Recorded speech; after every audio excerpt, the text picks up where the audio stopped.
नमस्कार दोस्तों, आपका स्वागत है मेरे यूट्यूब चैनल में। आज मैं आपको बृहस्पतिवार की कथा सुना रहा हूँ। तो आइए दोस्तों शुरू करते हैं। भारतवर्ष में एक राजा राज्य करता था। वह बड़ा प्रतापी और दानी था। वह नित्य गरीबों और ब्राह्मणों की सहायता करता था। यह बात उसकी रानी को अच्छी नहीं लगती थी। वह ना ही गरीबों को दान देती, ना ही भगवान का पूजन करती थी और राजा को भी दान देने से मना किया करती थी। एक दिन राजा शिकार खेलने वन को गए हुए थे तो रानी महल में अकेली थी। उसी समय बृहस्पति देव साधु के वेश में राजा के महल में भिक्षा के लिए गए और भिक्षा मांगी। रानी ने भिक्षा देने से इनकार किया और कहा, हे साधु महाराज, मैं तो दान पुण्य से तंग आ गई हूँ। मेरा पति सारा धन लुटाता रहता है। मेरी इच्छा है कि हमारा धन नष्ट हो जाए, फिर न रहेगा बांस और न बजेगी बांसुरी। साधु ने कहा, देवी तुम तो बड़ी अजीब हो। धन संतान तो सभी चाहते हैं, पुत्र और लक्ष्मी तो पापी के घर होना चाहिए। यदि तुम्हारे पास अधिक धन है तो भूखों को भोजन दो, प्यासों के लिए प्याव बनवाओ, मुसाफिरों के लिए धर्मशालाएं खुलवाओ। जो निर्धन अपनी कुंवारी कन्याओं का विवाह नहीं कर सकते, उनका विवाह करा दो। ऐसे में और कई काम हैं जिनके करने से तुम्हारा यश लोक परलोक में फैलेगा। परंतु रानी पर उपदेश का कोई प्रभाव न पड़ा। वह बोली, महाराज आप मुझे कुछ ना समझाएं। मैं ऐसा धन नहीं चाहती जो हर जगह बांटती फिरूं। साधु ने उत्तर दिया, यदि तुम्हारी ऐसी इच्छा है तो तथास्तु। तुम ऐसा करना कि बृहस्पतिवार को घर लीपकर पीली मिट्टी से अपना सिर धोकर स्नान करना, भट्टी चढ़ाकर कपड़े धोना। ऐसा करने से आपका सारा धन नष्ट हो जाएगा। इतना कहकर वह साधु महाराज वहाँ से आलोप हो गए। जैसे वह साधु कहकर गया था, वो रानी ने वैसा ही किया। 6 बृहस्पतिवार ही बीते थे कि उसका सारा समस्त धन नष्ट हो गया और भोजन के लिए दोनों तरसने लगे, सांसारिक भोगों से दुखी रहने लगे।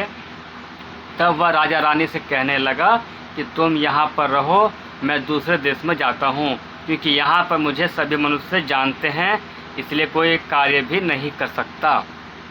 देश चोरी परदेश भीख बराबर है। ऐसा कहकर राजा परदेश चला गया। वहाँ जंगल को जाकर लकड़ी काटता और उसे शहर में बेचता। इस तरह वह जीवन व्यतीत करने लगा। एक दिन दुखी होकर जंगल में एक पेड़ के नीचे निश्चित रूप से आसन जमा कर बैठ गया। वह अपनी दशा को याद करके व्याकुल होने लगा। बृहस्पति का दिन था। एकाएक उसने देखा कि निर्जन वन में एक साधु प्रकट हुआ।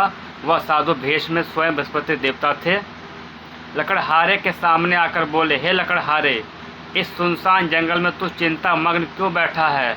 लकड़हारे ने दोनों हाथ जोड़कर प्रणाम किया और उत्तर दिया, महात्मा जी, आप सब कुछ जानते हैं, मैं क्या कहूँ।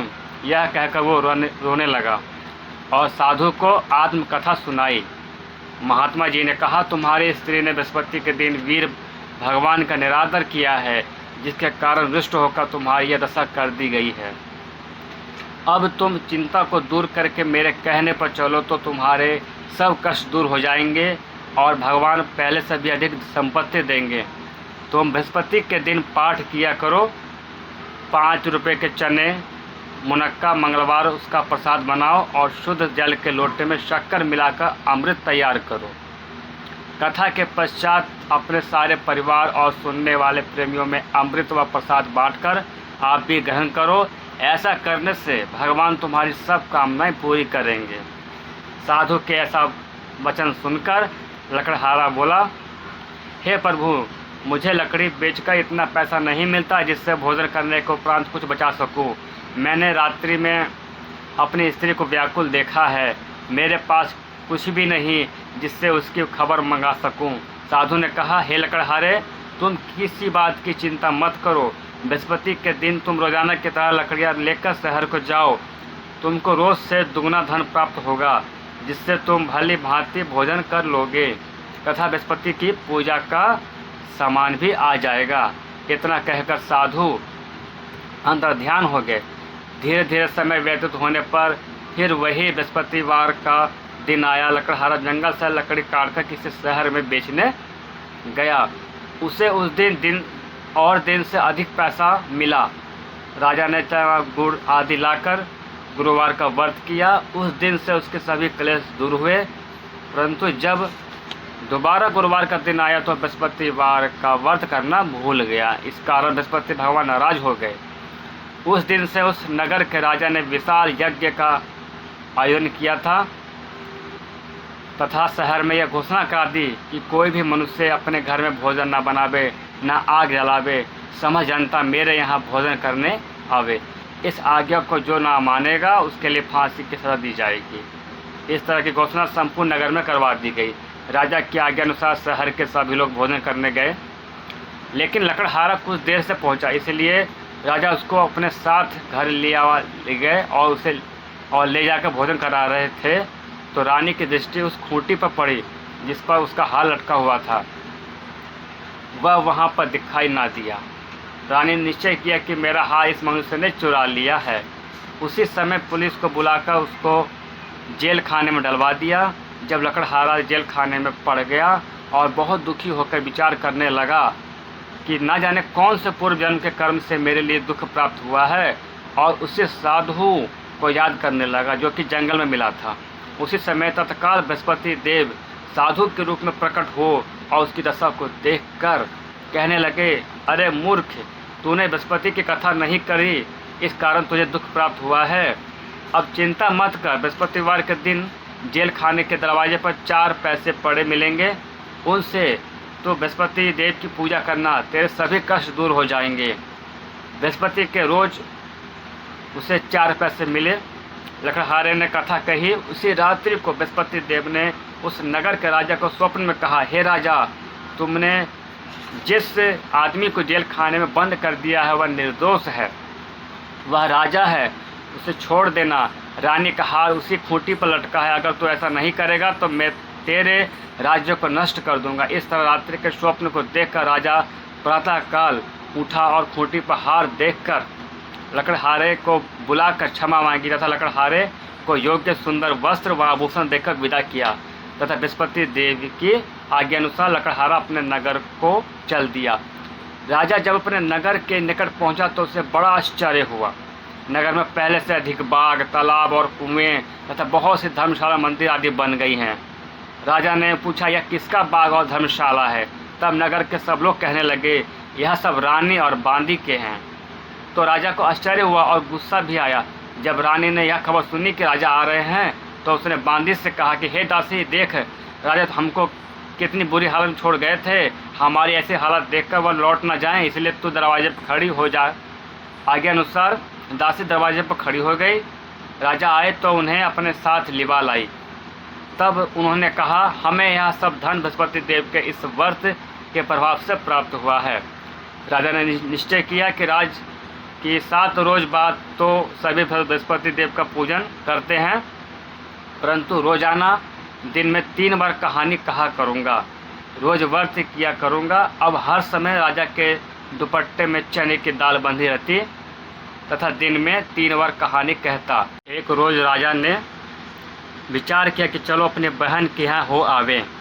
इस तरह निश्चय कर राजा घोड़े पर सवार हो अपने बहन के यहाँ चलने लगा। मार्ग में उसने देखा कि कुछ आदमी एक मुर्दे के लिए जा रहे हैं। उन्हें रोककर राजा कहने लगा, अरे भाइयों, मेरे बृहस्पति देव की कहानी सुन लो। वे बोले, लो, हमारा तो आदमी मर गया है, इसको अपनी कथा की पड़ी है। परंतु कुछ आदमी बोले, अच्छा कहो, हम तुम्हारी कथा भी सुनेंगे। राजा ने दाल निकाली और जब कथा आधी हुई थी कि मुर्दा हिलने लग गया, और जब कथा समाप्त हो गई तो राम राम कह के मनुष्य उठ खड़ा हो गया। आगे मार्ग में उसे एक किसान खेत में हल चलाता मिला। राजा ने उसे देखा और उससे बोला, अरे भैया, तुम मेरे बृहस्पति की कथा सुन लो। किसान बोला, जब तक मैं तेरी कथा सुनूंगा तब तक 4 हरैया और जोत लूँगा, जा अपनी कथा किसी और को सुनाना। इस तरह राजा आगे चलने लगा। राजा के हटते ही बैल पछाड़ खाकर गिर गए तथा उसके पेट में बड़ी जोर का दर्द होने लगा। उस समय उसकी माँ रोटी लेकर आई। उसने जब यह देखा तो अपने पुत्र से सब हाल पूछा और बेटे ने सभी हाल कह दिया। तो बुढ़िया दौड़ी दौड़ी उस घुड़सवार के पास गई और उससे बोली कि मैं तेरी कथा सुनूंगी, तो अपनी कथा मेरे खेत पर चलकर ही कहना। राजा ने बुढ़िया के खेत पर जाकर कथा कही, जिसके सुनते ही वह बैल उठ खड़े हुए तथा किसान के पेट का दर्द बंद हो गया। राजा अपनी बहन के घर पहुंचा। बहन ने भाई की खूब मेहमानी की। दूसरे रोज प्रातःकाल राजा जागा तो वह देखने लगा कि सब लोग भोजन कर रहे हैं। राजा ने अपने बहन से कहा कि ऐसा कोई मनुष्य है जिसने भोजन नहीं किया हो, मेरे बृहस्पति देव की कथा सुन ले। बहन, हे भैया, यह देश ऐसा ही है, पहले यहाँ लोग भोजन करते हैं और बाद में अन्य काम करते हैं। अगर कोई पड़ोस में हो तो देखाऊं। वह ऐसा कहकर देखने चली गई, परंतु उसे कोई ऐसा व्यक्ति नहीं मिला जिसने भोजन ना किया हो। अतः वह एक कुम्हार के घर गई जिसका लड़का बीमार था। उसे मालूम हुआ कि उनके यहाँ 3 रोज से किसी ने भोजन नहीं किया है। रानी ने अपने भाई की कथा सुनने के लिए कुम्हार से कहा। वह तैयार हो गया। राजा ने जाकर बृहस्पतिवार की कथा कही, जिसको सुनकर उसका लड़का ठीक हो गया। अब तो राजा की प्रशंसा होने लगी। एक रोज राजा ने बहन से कहा, हे बहन, हम अपने घर को जाएंगे, तुम भी तैयार हो जाओ। राजा की बहन ने अपनी सास से कहा। सास ने कहा, हाँ चली जा, परंतु अपने लड़कों को मत ले जाना, क्योंकि तेरे भाई की कोई औलाद नहीं है। बहन ने अपने भाई से कहा, हे भैया, मैं तो चलूँगी, परंतु कोई बालक नहीं जाएगा। राजा बोला, जब कोई बालक नहीं चलेगा तब तुम क्या करोगी? बड़े दुखी मन से राजा ने अपने नगर को लौट आया। राजा ने अपनी रानी से कहा, हम निर्वंशी राजा हैं, हमारा मुंह देखने का धर्म नहीं है और कुछ भोजन आदि नहीं किया। रानी बोली, हे प्रभु, बृहस्पति देव ने हमें सब कुछ दिया है, हमें औलाद अवश्य देंगे। उसी रात को बृहस्पति देव ने राजा के स्वप्न में कहा, हे राजा, उठ, सभी सोच त्याग दे, तेरी रानी गर्भ से है। राजा की यह बात सुनकर बड़ी खुशी हुई। 9वें महीने में उसके गर्भ से एक सुंदर पुत्र पैदा हुआ। तब राजा बोला, हे रानी, स्त्री बिना भोजन के रह सकती है, बिना कहे नहीं रह सकती। जब मेरी बहन आवे तुम उससे कुछ कहना मत। रानी ने सुनकर हाँ कह दिया। जब राजा की बहन ने यह शुभ समाचार सुना तो वह बहुत खुश हुई तथा बधाई लेकर अपने भाई के यहाँ आई। तभी रानी ने कहा, घोड़ा चढ़कर तो नहीं आई, गधा चढ़ी आई। राजा की बहन बोली, भाभी, मैं इस प्रकार ना कहती तो तुम्हें औलाद कैसे मिलती? बृहस्पति देव ऐसे ही हैं, जैसे जिसके मन में कामनाएं हैं सभी को पूर्ण करते हैं। जो सद्भावना पूर्वक बृहस्पतिवार का व्रत करता है एवं कथा पढ़ता है अथवा सुनता है, बृहस्पति देव उसकी मनोकामना पूर्ण करते हैं। भगवान बृहस्पति देव उसकी सदैव रक्षा करते हैं। संसार में सद्भावना से भगवान जी का पूजन व्रत करके सच्चे हृदय से उसका मनन करते हुए जयकारा बोलना चाहिए। जय बृहस्पति देव। तो दोस्तों, आपको मेरा वीडियो कैसा लगा? अच्छा लगा हो तो लाइक कीजिएगा और मेरे चैनल को सब्सक्राइब करना ना भूलिएगा। मिलते हैं आपसे अगले वीडियो में।